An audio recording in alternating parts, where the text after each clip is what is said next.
Have you ever looked around and wondered if this is it? Not in a dramatic, movie-ending kind of way, but in a quiet, creeping moment of clarity. When the phone stops buzzing.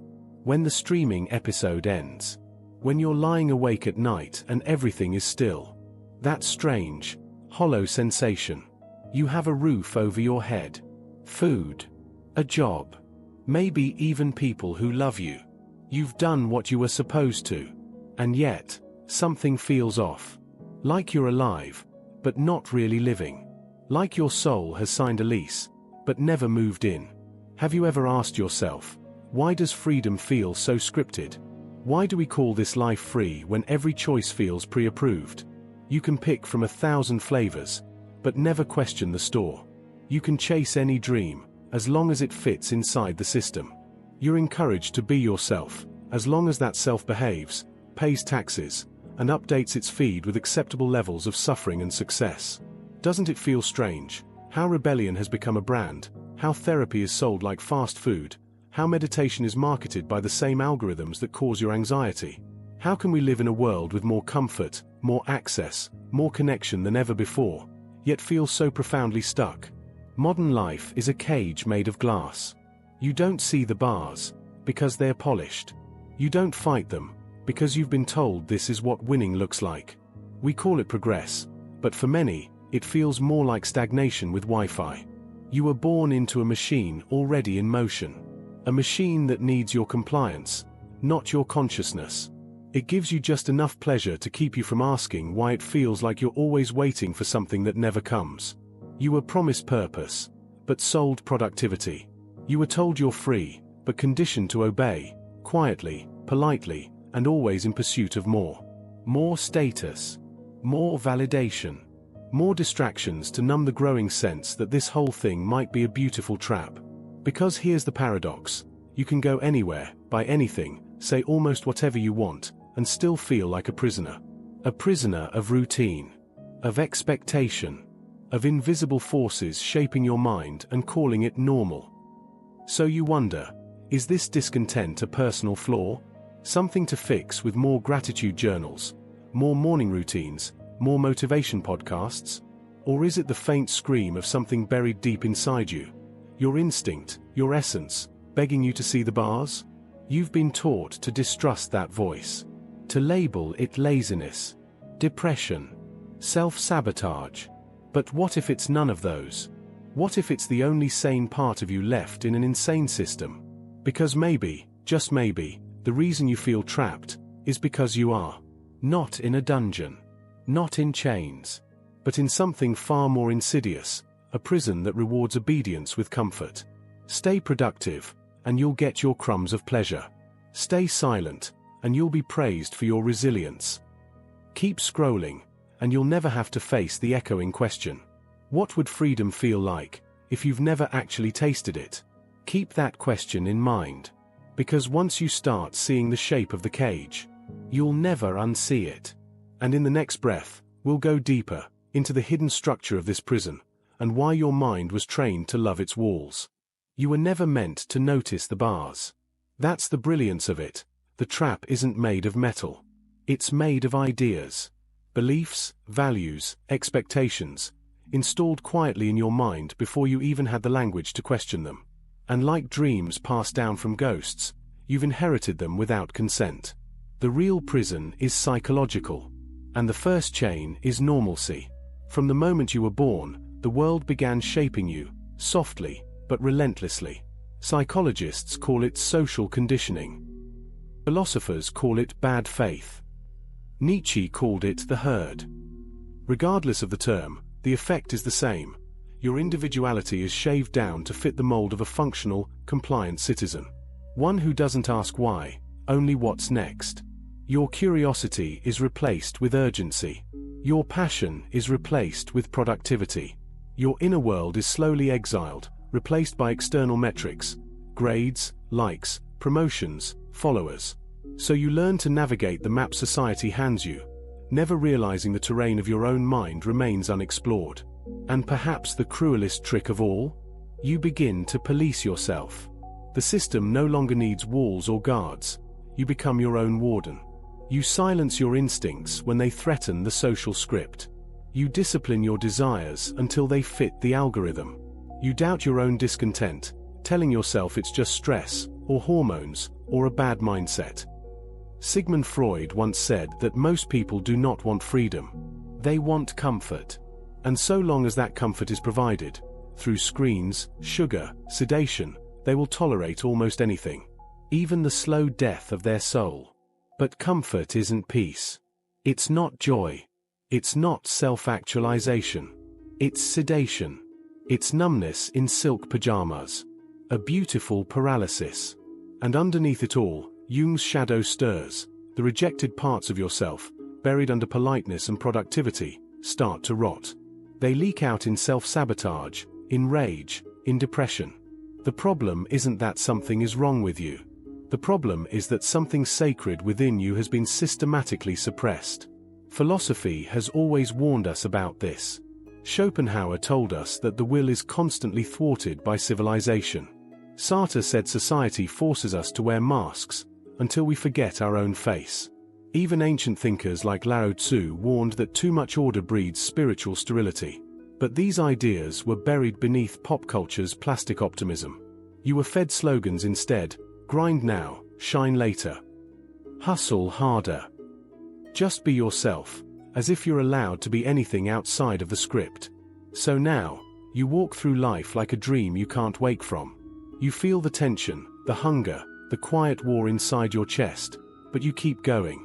Because this is the real genius of the modern prison. It doesn't punish you for dreaming. It simply convinces you that your dreams are childish, impractical, or dangerous. And if it succeeds, you'll never try to escape. But if you're still here, still listening, it means something inside you isn't fully asleep. Next, we'll follow that voice further.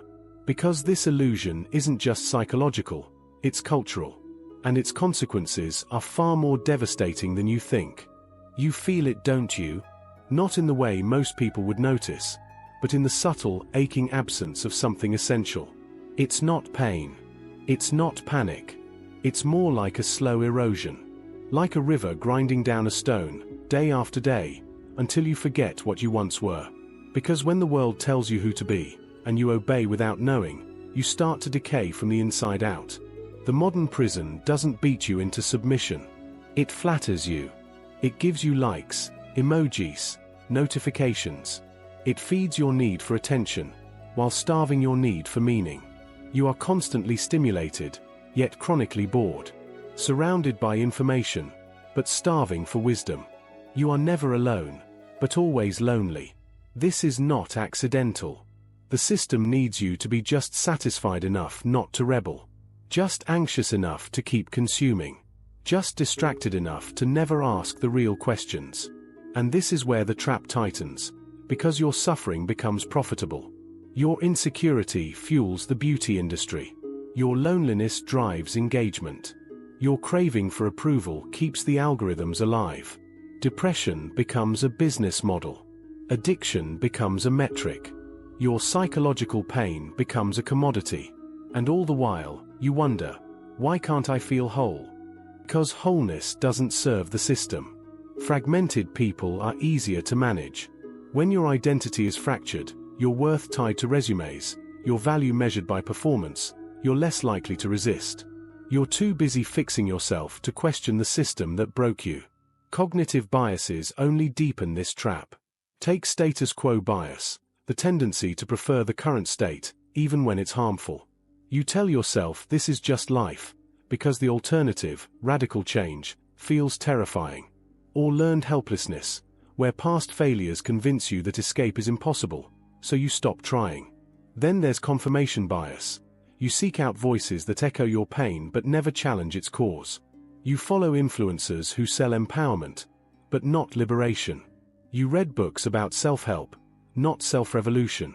You meditate to calm the storm, not to ask why the storm keeps coming. Meanwhile, culture keeps whispering lies in your ear. You're the problem. Work harder. Think positive. Be grateful it's not worse. But how do you be grateful for a life that feels like performance art? For a world where authenticity is punished and conformity is rewarded?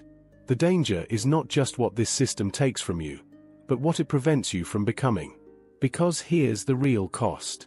When you live inside a psychological cage long enough, freedom begins to scare you. You no longer trust your own instincts. You second-guess your joy. You fear stillness, because in the silence, you hear the question you've buried for years. What if everything you've built was based on someone else's dream? And that's the darkest part of all. Most people won't even notice they're in a cage. And those who do, they'll be told it's ungrateful, rebellious, or even insane to want out. But you've seen the cracks now. You've felt the rot behind the wallpaper. And once you recognize the design of the prison, a choice begins to appear, one you've been conditioned to ignore your entire life. In the next breath, we'll step into dangerous territory. Because now comes the rebellion. Not loud, not violent, but internal and irreversible. Freedom doesn't begin with a war cry. It begins with a whisper. What if they lied to you? Not maliciously, not with villainous intent, but through habit, fear, and inherited blindness. What if everything you were taught to strive for, status, safety, validation, wasn't meant to free you, but to tame you? The real rebellion starts there, in that quiet moment of suspicion, in that refusal to keep living a life you didn't consciously choose. You were trained to believe rebellion is loud, chaotic, external. But the most radical act in a system of conformity is to reclaim your mind. Not with slogans, not with blind opposition, but with awareness, a clarity so sharp it cuts through generations of conditioning.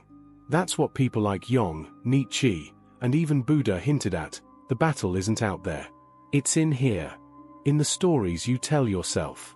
In the scripts you perform without knowing. In the invisible rules you obey that keep your spirit chained. To rebel is to see, and then refuse. Refuse the lie that your worth is tied to productivity. Refuse the narrative that comfort is the goal. Refuse the illusion that you must become someone else to be whole. But this kind of freedom is terrifying, because it means walking without a map. You will disappoint people. You will lose friends who only knew your mask. You will face ridicule, confusion, even envy from those who haven't woken up yet. You'll be called selfish for reclaiming your time, weird for valuing solitude, arrogant for setting boundaries.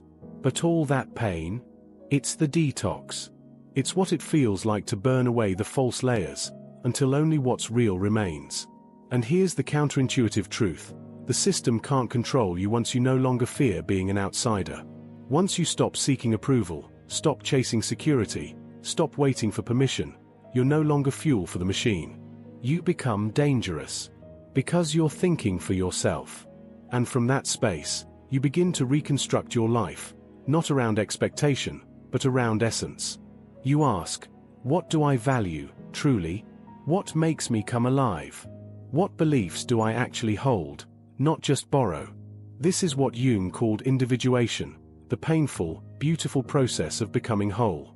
Not perfect, not socially approved, but integrated, with your shadow, your wounds, your forgotten gifts. And it's not new. Every mystic, sage, artist, and philosopher who ever touched truth had to step outside the lines. Dostoevsky wrote from exile. Nietzsche wrote in madness. Gabor Mate speaks through the lens of trauma. These aren't polished gurus, they're wounded rebels who turn their scars into insight. You can too. But understand, freedom is not a destination. It's a discipline. A daily resistance against the pull to go numb again. To conform again. To forget again. And most won't do it. Because it's easier to follow the crowd than face the void. Easier to perform than to be. But if you're still here, if you're still listening, then you're not most people. Something in you refuses to sleepwalk through life. Something in you is already breaking free. And what comes next is the final crack in the illusion. Not just how to escape, but why the prison was built in the first place. And what it reveals about the truth of being human. Imagine this. The cell door was never locked. The guards were illusions. And the prison was built inside your mind. This is the final betrayal, and the deepest freedom. You weren't born into this world to be tamed. You were born untethered, wild, curious. But almost instantly, the world began carving you into a shape that would fit. First came language, what you could say and what you must never speak. Then came behavior, what was good, what was bad, what would make them smile or make them disappointed. Piece by piece, your soul was traded for acceptance. And yet, here's the paradox. The system isn't evil, it's scared. Scared of unpredictability. Scared of emotion. Scared of truth. Society builds cages not out of malice, but out of fear. And that fear becomes culture. Institutions. Norms.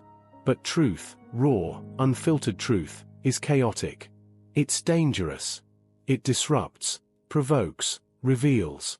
And that's why it's so carefully buried beneath layers of entertainment, productivity, and polite silence. But once you see through it, something happens. You stop asking for freedom. You claim it. Because you realize this, freedom was never something they could give you. And it was never something they could take away. It was buried, waiting, beneath every compromise you were told was normal. And the greatest lie? That you were broken, needing fixing. That your sadness was a glitch. That your anger was toxic. That your sensitivity was weakness. But those were the signals. The signs. The messages from the part of you that never conformed. The soul whispering, this isn't it. There's more. Carl Jung once said, the privilege of a lifetime is to become who you truly are. But becoming who you truly are is the most dangerous thing you can do in a world that profits from your self-doubt. Because once you remember your own power, they can no longer sell it back to you. No product can replace presence. No app can simulate authenticity. No validation can substitute for real, rooted self-worth. And when that realization lands, not as an idea, but as a felt truth, it changes everything. You stop living reactively. You start living deliberately. You create, not because you're chasing success, but because it's what your soul demands. You love, not out of fear of being alone, but because you have something real to offer. You walk through life not seeking a place to belong, but becoming a force others orbit around. And it's here, in this quiet revolution of the self, that the old prison walls begin to crumble. Because you were never meant to adapt to a sick society. You were meant to remember who you were before the world told you who to be. So what now? The answer isn't in a book, a quote, or a guru. It's in the mirror. In the silence. In the choices you make when no one is watching. You don't need permission. You don't need approval.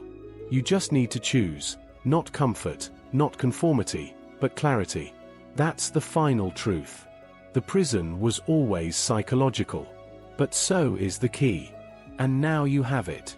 So the question remains, one you must answer alone. Now that you've seen the door, will you walk through it? Drop your thoughts below. Thank you for staying. Don't forget to like and subscribe.